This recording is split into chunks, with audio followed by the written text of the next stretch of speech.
For today's commentary video, ina ni Viancy, nadismaya kaya sa second kiss ng Edsy?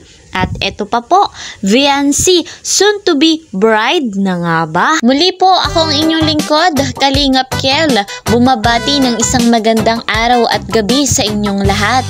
Ayan, bago po ang lahat, special shoutout po kay Madam Emilita Sumaco. Sabi niya po, Edsy, saka lang.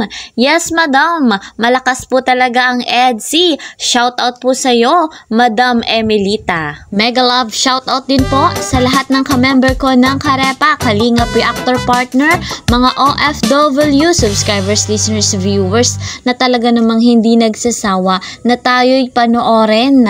Ayan, mega love shoutout po sa inyong lahat. Patuloy naman po ako naglalambing. Akong inyong lingkod ay humihingi ng suporta. Please po subscribe my channel, like and share, at huwag niyo pong kakalimutan i-click niyo po yung notification bell para lagi po kayong updated sa aking mga videos. At ang lagi ko pong sinasabi, Kuya Val Santos Matubang at Kalingap Rab, deserve po nila yung suporta natin, at kapag pinapanood nyo yung kanilang videos, huwag nyo pong skip yung ads. Malaking tulong po yun. At sa bago pa po sa kanilang channel, please po subscribe nyo po. Talagang makikita ninyo, napakabuti ng kanilang puso, napakarami na ng kanilang natulungan. Hindi sila nagsasawang tumulong sa ating kapwa-tao kahit na maraming basher na talaga namang naninira sa ating Kuya Val Santos Matubang at Kalingap Rab. Dito na po tayo guys sa ating topic, ina ni Viancy, nadismaya kaya sa second kiss ng Edsy? At Viancy, soon to be bride na nga ba? Unahin po muna natin yung reaksyon ng ina ni Viancy patungkol po dun sa second kiss ng Edsy. Bilang ina, alam natin na kung ano po yung makakabuti sa ating anak. Hindi man ganun ka-perfecto tayong mga ina, ngunit alam natin kung ano yung nararapat sa ating anak. Bago po tayo magpatuloy, paalala lamang po sa lahat ng magbibigay ng komento.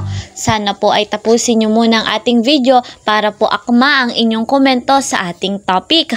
At paalala ko lamang po, ito po ay commentary video. Ayan guys, sa nakikita ko nga po sa reaksyon ng ina ni Viancy ay walang problema yung nangyaring second kiss ng love team ng Edsy. Yung ganong eksena naman po ay bahagi lamang ng kanilang love team. Kita din naman natin guys mga kalingap yung nangyaring kissing scene sapagkat sa noo lamang po iyon. Alam din naman po natin na ang paghalik sa noo ay tanda ng pagrespeto at pagmamahal. Ayan guys mga kalingap, dito naman po tayo sa isa pa nating topic.